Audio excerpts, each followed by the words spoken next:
Hello students, welcome to Shri Shyam online classes.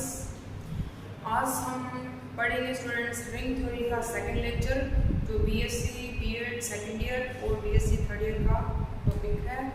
कल हमने क्या किया था स्टूडेंट्स, सुनने की आवाज में रहित वाला टॉपिक और थ्योरम 1.2 जिसका स्टेटमेंट था कि कोई रिंग आर जो है वो निरसन नियम सत्य यदि वह सुनने के बाद को रहित है, सुनने के बाद को रहित है यदि उसमें निरसन नियम सत्य है। निरसन नियम पर आधारित थ्योरम हमने क्या की थी, वेरीफाई की थी। अब आज उससे आगे वाला टॉपिक है स्टूडेंट्स हमारे पास पूर्णांकीय प्रांत, इंटीग्रल डोमेन होता क्या है स्टूडेंट्स। तो आज हमारा टॉपिक है इंटीग्रल डोमेन, इंटीग्रल डोमेन या पूर्णांकीय प्रांत, पूर्णांकीय प्रांत। कोई भी रिंग है स्टूडेंट्स, कोई भी रिंग आर, कोई भी रिंग आर पूर्णांकीय प्रांत कब कहलाती है। कोई भी रिंग आर जो है स्टूडेंट्स को पहले तो वो रिंग होनी चाहिए और रिंग के लिए हमारी बेसिकली तीन प्रॉपर्टी है। रिंग होता है प्लस तथा गुणा, दो संख्याएं होती है प्लस और गुणा। ये रिंग है। पूर्णांकीय प्रांत कब कहलाती है स्टूडेंट्स, सबसे पहले तो ये वलय होनी चाहिए और वलय के लिए हमारे पास कितनी प्रॉपर्टी है, तीन है। और बेसिकली हमारे पास वलय की कितनी प्रॉपर्टी स्टूडेंट्स, 7 प्रॉपर्टी है। 3 मेन प्रॉपर्टी है, फिर इन तीनों का पार्टीशन है 7 प्रॉपर्टीज में। तो आर प्लस के लिए अबेलियन ग्रुप हो, आर गुणा के लिए सेमी ग्रुप हो, आर गुणा के लिए योग के सापेक्ष बंटनता गुणधर्म सेटिस्फाई करे। अगर ये 7 प्रॉपर्टी कोई भी रिंग सेटिस्फाई करता है तब वो एक सेट सेटिस्फाई करता है तब वो एक रिंग कहलाता है। तो अब हम पढ़ रहे हैं पूर्णांकीय प्रांत। कोई भी वलय आर पूर्णांकीय प्रांत कहलाता है यदि वह क्या हो, पूर्णांकीय प्रांत कहलाता है यदि आर प्लस तथा गुणा पूर्णांकीय प्रांत कहलाता है यदि, पूर्णांकीय प्रांत कहलाता है यदि, यदि first property R two two क्या थी स्टूडेंट्स, तत्सम की वलय आर टू टू क्या थी स्टूडेंट्स, ये इंटीग्रल डोमेन की first property students D11 first property है D11। पूर्णांकीय इंटीग्रल डोमेन है, D से रिप्रेजेंट करते हैं D11। R क्या हो, R तत्सम की वलय, तत्सम की वलय अर्थात उसमें अपनी सेकंड संक्रिया का तत्समक अवयव एग्जिस्ट होना चाहिए तब वो तत्सम की वलय होगा। क्या I1 बिलोंग्स टू R। कौन सी प्रॉपर्टी स्टूडेंट्स से R2। ठीक है स्टूडेंट्स, आगे वाला है सेकंड प्रॉपर्टी इंटीग्रल डोमेन की R क्या हो स्टूडेंट्स, R क्रम विनिमय वलय हो, क्रम विनिमय वलय। सेकंड प्रॉपर्टी स्टूडेंट्स ये अर्थात अपनी सेकंड संक्रिया गुणा के लिए R जब वो क्रम विनिमय हो तो वो क्रम विनिमय वलय कहलाते हैं। अर्थात प्रत्येक A B belongs to R के लिए A क्रॉस B बराबर B क्रॉस A। कौन सी प्रॉपर्टी स्टूडेंट, R23। उसके बाद है D13। थर्ड प्रॉपर्टी स्टूडेंट्स हमारे पास है, कौन सी थर्ड प्रॉपर्टी, तत्सम की वलय हो, क्रम विनिमय वलय हो। Third property most important, R शून्य भाजकों रहित हो। R क्या students, without zero divisor. R क्या स्टूडेंट्स, विदाउट जीरो डिवाइजर। और विदाउट जीरो डिवाइजर को स्टूडेंट शून्य भाजकों रहित हो। अर्थात क्या फ्रेंड्स, अर्थात A B belongs to R then A cross B बराबर 0। तो क्या फ्रेंड्स, A बराबर 0 या B बराबर 0, मतलब एक एलिमेंट 0 होना चाहिए। कोई भी रिंग जो है वो यदि तत्सम की वलय है, क्रम विनिमय वलय है और शून्य भाजकों रहित है तो वो क्या कहलाता है, इंटीग्रल डोमेन कहलाता है या पूर्णांकीय प्रांत कहलाता है। ठीक है स्टूडेंट्स, रिंग जो है वो एक एलिमेंट के लिए बन सकता है, तत्सम की वलय है वो एक एलिमेंट्स के लिए बन सकता है, 2 एलिमेंट्स के लिए बन सकता है, परंतु पूर्णांकीय प्रांत के लिए कम से कम 2 एलिमेंट होने जरूरी है। क्योंकि और ये थर्ड प्रॉपर्टी जो है वो 2 एलिमेंट्स पर लागू होती है और जिनमें से एक एलिमेंट जो है वो नॉन जीरो होना चाहिए। अगर एक एलिमेंट जीरो है तो दूसरा नॉन जीरो होना ही चाहिए। ठीक है स्टूडेंट्स, तो यहाँ से a मल्टीप्लिकेशन b बराबर है तो a0 या b0 कोई भी रिंग है उस पूर्णांक प्राप्त होने के लिए उसमें कम से कम कितने एलिमेंट होने चाहिए स्टूडेंट्स? कम से कम 2 एलिमेंट होने चाहिए, जिसमें से एक नॉन जीरो हो, तब वो पूर्णांक प्रांत बनता है। तो पूर्णांक प्रांत की जो डेफिनेशन है, कोई भी रिंग आ रहा है पूर्णांक प्रांत कहलाता है यदि वो तत्समकी वलय हो, क्रम विनिमय वलय हो और शून्यवाचकों रहित हो। ठीक है स्टूडेंट्स, ये तीनों प्रॉपर्टी अगर कोई भी रिंग सेटिस्फाई करता है तो वो पूर्णांक प्रांत कहलाता है। सबसे पहले तो रिंग की प्रॉपर्टी आएगी R प्लस के लिए अबेलियन ग्रुप, चार प्रॉपर्टी R इकाई सहित गुणा के लिए सामयिक ग्रुप को, क्योंकि तत्समकी वलय है, तत्समकी वलय है, क्रम विनिमय वलय और सामयिक ग्रुप वाली प्रॉपर्टी साचर्यता गुणधर्म। तो R11 आ गई, R22 R23, R21 R22 R23 तीनों प्रॉपर्टी आ गई स्टूडेंट्स इसमें, और बंधनता गुणधर्म वाली प्रॉपर्टी आ गई। इसका मतलब कितनी प्रॉपर्टी हो गई टोटल पूर्णांक प्रांत की? 7, 2 प्रॉपर्टी, 2 ये वाली ऐड हो गई 7, 8, 9 और एक ये वाले 10, तो 10 प्रॉपर्टी होगी टोटल पूर्णांक प्रांत के लिए। किसी रिंग को या कोई सेट है उसको पूर्णांक प्रांत को करने के लिए सबसे पहले तो वो रिंग होना चाहिए, उसके बाद वो तत्समकी वलय हो, क्रम विनिमय वलय हो, शून्यवाचक रहित हो, तो वो क्या होता है? पूर्णांकीय प्रांत होता है। पूर्णांकीय प्रांत एग्जांपल लेते हैं, जैसे z है प्लस तथा गुणा है, ये क्या है फ्रेंड्स? तत्समकी और क्रम विनिमय वलय, तत्समकी भी है क्रम विनिमय भी है, क्योंकि संख्याएं क्रम विनिमय गुणधर्म का पालन करती है। तत्समकी वलय क्योंकि इसमें 1 है गुणा का तत्समक अवयव विद्यमान है इसमें। और क्या स्टूडेंट्स, रिंग की सारी प्रॉपर्टी सेटिस्फाई करता है, तो ये रिंग है। तत्समकी और क्रम विनिमय वलय हो गया, शून्यवाचक रहित है। क्यों? क्योंकि कोई भी 2 एलिमेंट्स उठानेंगे, जब उनमें से एक 0 होगा तब उनका गुणा क्या आएगा? 0 आएगा। जैसे 2 × 0 करेंगे तब भी 0 आएगा, वरना 0 नहीं आएगा। तो ये कंडीशन है शून्यवाचक रहित की, तो ये शून्यवाचक रहित है, अतः ये क्या आएगा? पूर्णांकीय प्रांत। जैसे हम एक एग्जांपल लेते हैं, मोस्ट इंपोर्टेंट एग्जांपल है, पेपर में दिया है एकदम पेपर में, Z3 ले रखा है स्टूडेंट, Z3 में एलिमेंट है 0, 1 और 2, एडिशन मॉड्यूलो 3। ठीक है स्टूडेंट्स, एडिशन 3 है प्लस और गुणा किया था एडिशन 3 और मल्टीप्लिकेशन 3 के लिए बोल रहा है कि पूर्णांकीय प्रांत। अगर इनकी संख्या सारणी बनती है तो उसके आधार पर प्लस के लिए संख्या सारणी बनाएंगे स्टूडेंट्स। प्लस के लिए जब हम संख्या सारणी बनाते हैं तो क्या बनती है? एडिशन 3 पहले 0, 1 और 2, 0, 1 और 2, 0, 1, 2, फिर आएगा 1, फिर आएगा 2, फिर आएगा 0, फिर आएगा 2, फिर आएगा 0, फिर आएगा 1। मुख्य विकर्ण की प्रति समीप है, अब ये क्या आएगा? अबेलियन ग्रुप हो गया। प्लस के लिए सामयिक ग्रुप कब होगा? जब इसमें गुणा के लिए आइडेंटिटी किसको? गुणा। सामयिक ग्रुप साचर्यता गुणधर्म, संख्याएं जब साचर्यता गुणधर्म का पालन करती है और आइडेंटिटी एलिमेंट है इसमें, ये योग के लिए और ये मल्टीप्लिकेशन के लिए जब संख्या सारणी बनाएंगे इसकी, तो ये वाला आ जाएगा हमारे पास है। मल्टीप्लिकेशन के लिए संख्या 0, 1 और 2, 0, 1 और 2, 0, 0, 0, फिर आएगा 0, फिर 0, फिर आएगा हमारे पास 1, फिर आएगा 2, फिर आएगा हमारे पास 2 और फिर आ गया 1। तो ये संख्या सारणी होगी हमारी मल्टीप्लिकेशन के लिए। इसमें क्या है स्टूडेंट्स? संख्याएं साचर्यता गुणधर्म का पालन करती है तो सामयिक ग्रुप हो गया, और बंधनता गुणधर्म संख्याएं बंधनता गुणधर्म को सेटिस्फाई करती है, और साथ में क्या है स्टूडेंट्स? और साथ में क्रम विनिमय भी होती है संख्याएं, और आइडेंटिटी एलिमेंट 1 एग्जिस्ट है तो तत्समकी वलय हो गए। मतलब रिंग की तत्समकी और क्रम विनिमय वलय तो हो गया ही। इनको देखिए संख्या सारणी अगर मुख्य विकर्ण के प्रति सममित दिख रही है तो इसका मतलब है कि वो रिंग की सारी प्रॉपर्टी सेटिस्फाई करेगी। दोनों संख्या सारणी सममित है मुख्य विकर्ण के प्रति, अतः ये तत्समकी और क्रम विनिमय वलय तो हो गया। अब देखना है कि ये क्या है? शून्यवाचक रहित है या नहीं है स्टूडेंट्स, क्योंकि आप कोई भी एलिमेंट 0, एक एलिमेंट 0 है दूसरा नॉन जीरो है तब भी उनका मल्टीप्लिकेशन 0। ये देखिए एक एलिमेंट नॉन जीरो है दूसरा भी नॉन जीरो है तब उनका मल्टीप्लिकेशन 0 नहीं आएगा। ये एक एलिमेंट नॉन जीरो है दूसरा भी नॉन जीरो है तब भी उनका मल्टीप्लिकेशन 0 नहीं आएगा। जब एक एलिमेंट 0 है और दूसरा नॉन जीरो कोई भी ले लीजिए तब उनका मल्टीप्लिकेशन क्या आया है? 0 आया। जिसका मतलब ये क्या? शून्य के वाचक रहित है। एक एलिमेंट 0 है दूसरा नॉन जीरो तब भी उनका मल्टीप्लिकेशन 0 आया।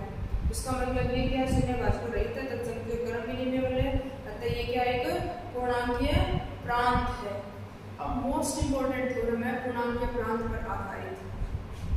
समझिए आपको अभाज्य संख्या कौन होती है स्टूडेंट्स? अभाज्य संख्या वो होती है जिसके फैक्टर स्वयं और वन के अलावा और ना हो। जैसे कोई भी संख्या 2 है ये अभाज्य संख्या क्योंकि उसके फैक्टर क्या होते हैं 2 × 1। कोई भी संख्या है 2 अभाज्य संख्या है, क्यों? क्योंकि इसका फैक्टर 2 × 1 है। 5 एक अभाज्य संख्या 5 × 1 है। 7 एक अभाज्य संख्या 7 × 1 है। 9 नहीं है, 11 है एक अभाज्य संख्या 11। कोई भी संख्या अभाज्य संख्या कब कहलाती है?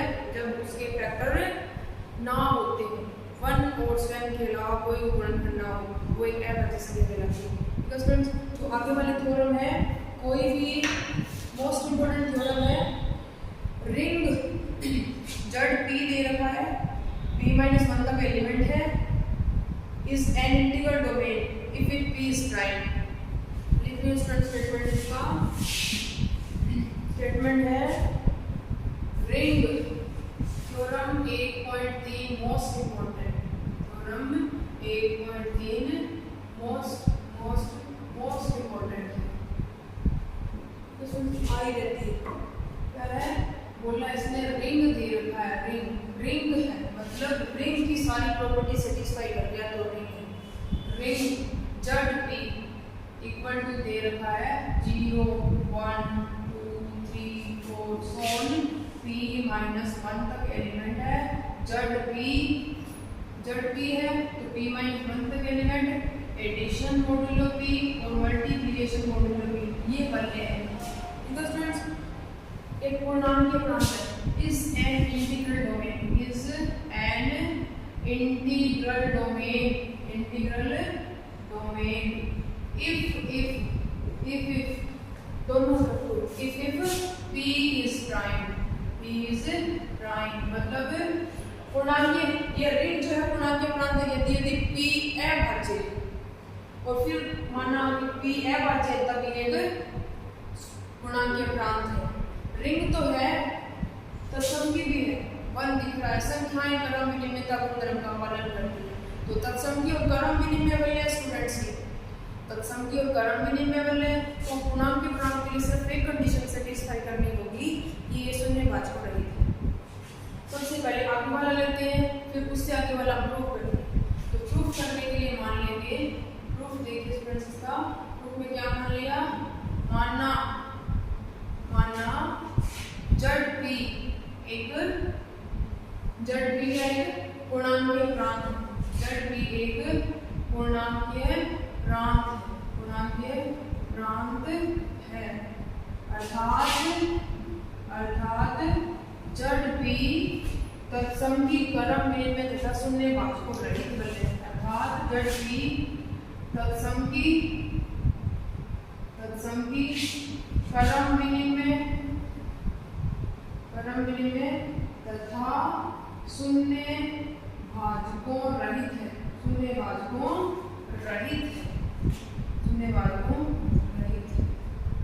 ये है पूर्णांकीय प्रांत है तब ये है मोस्ट इंपोर्टेंट कंडीशन शून्यवाचकों रहित। इसको देखने से पता चलता है इसमें 1 है तो इसका मतलब तत्समकी बल्ले है क्योंकि गुणा के लिए आइडेंटिटी एलिमेंट 1 होता है और 1 जो है वो इस सेट में है, इसका मतलब ये क्या है तत्समकी बल्ले है। और संख्याएं क्रम विनिमय का गुणधर्म का पालन करती है तो इसका मतलब क्रम विनिमय। तत्समकी और क्रम विनिमय तो आगे अपने मोस्ट इंपोर्टेंट कंडीशन है शून्यवाचक रहित वाली, वो इधर हम लिखेंगे। शून्यवाचक रहित के लिए कंडीशन होती है कोई भी दो एलिमेंट है a और b जड़ p से बिलोंग कर रहे हैं, इसका मतलब a multiplication modulo b equal to 0, जहां क्या है a बराबर 0 या b बराबर 0, ये वाली कंडीशन। ठीक है स्टूडेंट्स, p-1 तक एलिमेंट तो कहीं ना कहीं इसी के एलिमेंट है सारे। इक्वेशन नंबर फर्स्ट ये वाली हमारी क्या है सत्य है। तो तब सिद्ध करना है कि p क्या है, देन शो दैट, तब दिखाना है देन शो दैट p अभाज्य p इसी का एलिमेंट है स्टूडेंट्स, p अभाज्य ये सिद्ध करना है। अब ये वाला हमें सिद्ध करना है, ये हमने माना कि ये वाला है और ये हमें सिद्ध करना है। इसके विपरीत कंडीशन मान लेते हैं कि माना p भाज्य है। देखो p अभाज्य इसका मतलब p के सिर्फ दो ही गुणनखंड हो सकते हैं p इंटू 1। ये हम अवज्य है, अर्थात p equal to p into 1 केवल मात्र, बस इतना ही होगा p इंटू 1। ठीक है स्टूडेंट्स, अगर इसके फैक्टर हो जाएंगे तब ये अवज्य नहीं रहेगा, तब ये क्या हो जाएगा, भाज्य हो जाएगा। तो इसकी विपरीत कंडीशन मान लेते हैं। मानना क्या मान लिया, मानना p एक भाज्य संख्या है, p एक भाज्य संख्या है, तो दिस इंप्लाइज का मतलब p के फैक्टर हो सकते हैं, p के गुणनखंड हो सकते हैं, इसके अलावा p के गुणनखंड बन सकते हैं हमारे पास।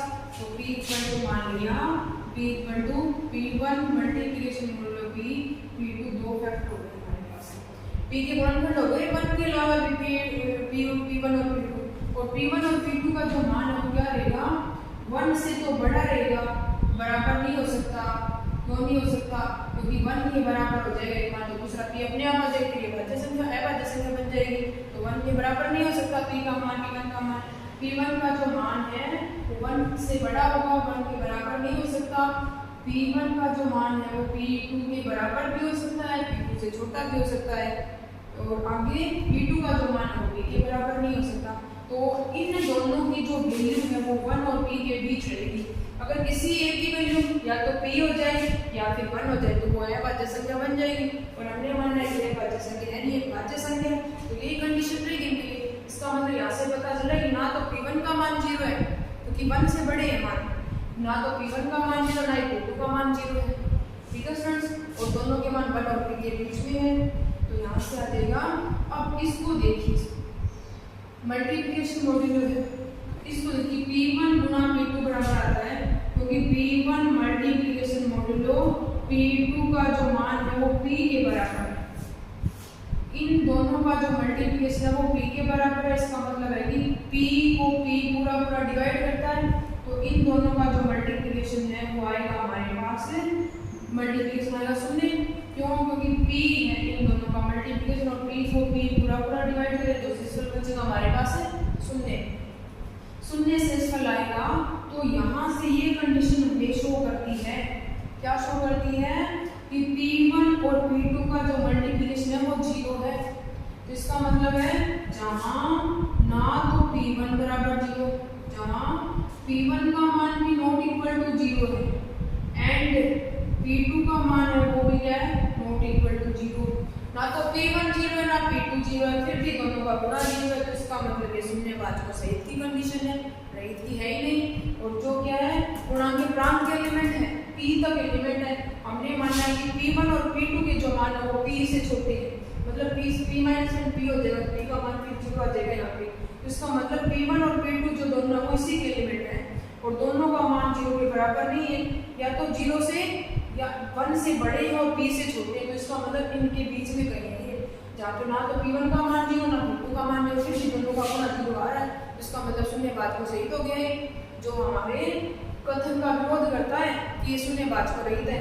परंतु यहाँ पे लिखेंगे समीकरण नंबर 2 लिख दिए इसको। समीकरण 2 क्या है, जहाँ समीकरण 2 क्या करती है, जड़ p के शून्य भाजकों रहित होने का विरोध करती है, रहित होने का विरोधाभास है, अतः हमारी संभावना गलत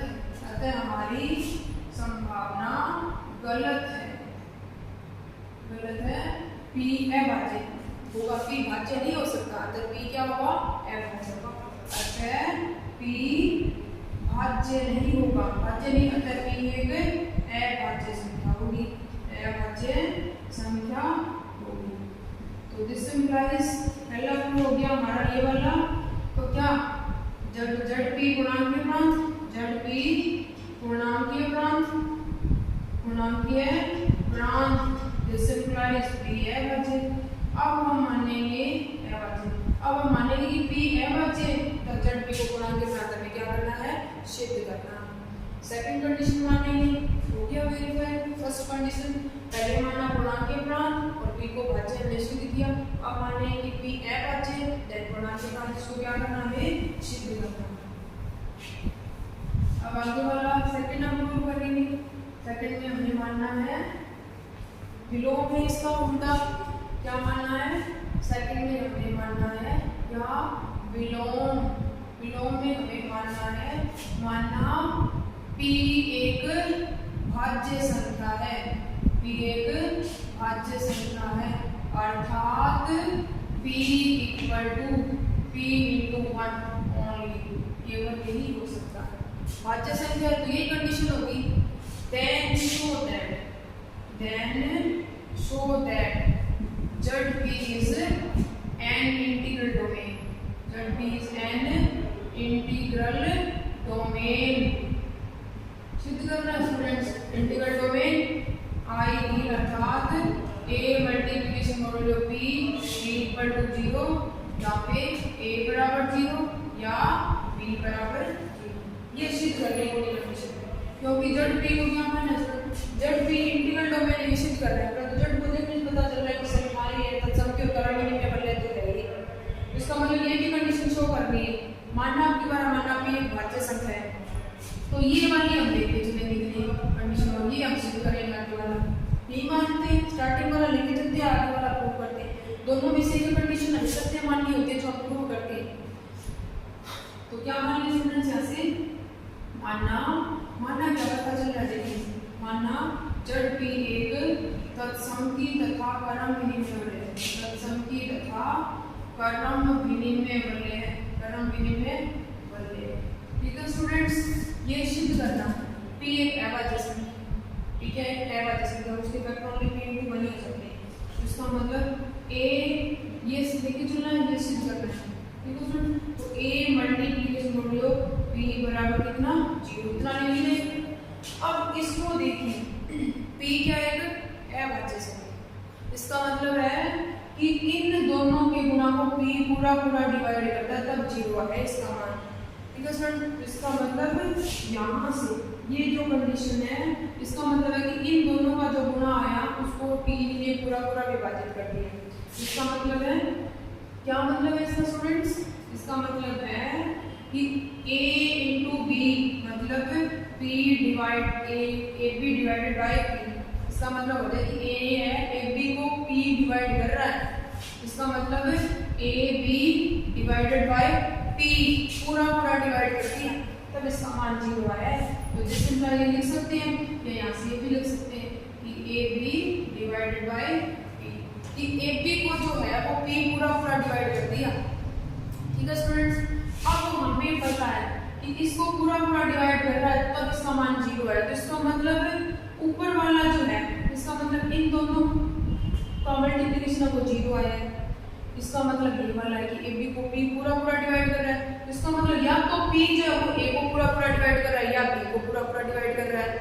a का मान तो 0 आएगा, ab डिवाइडेड बाय p, तो यहाँ से लिख सकते हैं ना कि a डिवाइडेड बाय p या b डिवाइडेड बाय p, क्योंकि दोनों का गुणा 0 आया है। सिद्ध करने की शून्य भाजक रणनीति है, p अभाज्य संख्या है, p के फैक्टर ओनली p इंटू 1 ही हो सकते हैं। तो इसका मतलब ऊपर वाले की जो फैक्टर है दो संख्याएं, ठीक है स्टूडेंट, दो संख्याएं हैं ऊपर वाली और p को पूरा डिवाइड कर रहा है। तो इसका मतलब ऊपर वाली संख्या को p तभी पूरा डिवाइड करेगा जब ऊपर वाले का फैक्टर p इंटू 1 बनेगा। तो इसका मतलब या तो a का मान p आएगा या b का मान, क्योंकि ab बराबर क्या हो सकता है, ओनली p इंटू 1 ही हो सकता है। तभी इसको ab को p पूरा डिवाइड तभी करेगा जब ab का जो मान है वो p इंटू 1 होगा, p इंटू 1 होगा। तो इसका मतलब ab डिवाइडेड बाय p तभी डिवाइड करेगा पूरा जब इसका मान p आएगा, टोटल का मान। इसका मतलब a इंटू b बराबर p, या तो a का मान p या b का मान p, a का मान p आएगा, a का मान 1 आएगा। तो इसका मतलब a डिवाइडेड बाय p, या तो ये वाला p है ये वाला p। इसका मतलब या तो a को p पूरा डिवाइड कर रहा है या b को p पूरा डिवाइड कर रहा है। तो यहाँ से आ जाएगा a को डिवाइड, तो यहाँ से अगर इसको पूरा डिवाइड कर रहा है तो इसका मतलब है a बराबर 0, a को p पूरा डिवाइड कर रहा है, जिसका मतलब a का मान 0 आएगा। इसका मतलब है a बराबर 0 या b बराबर 0। यहाँ से आ जाएगा a बराबर 0 या b बराबर 0। हम देखते चले थे a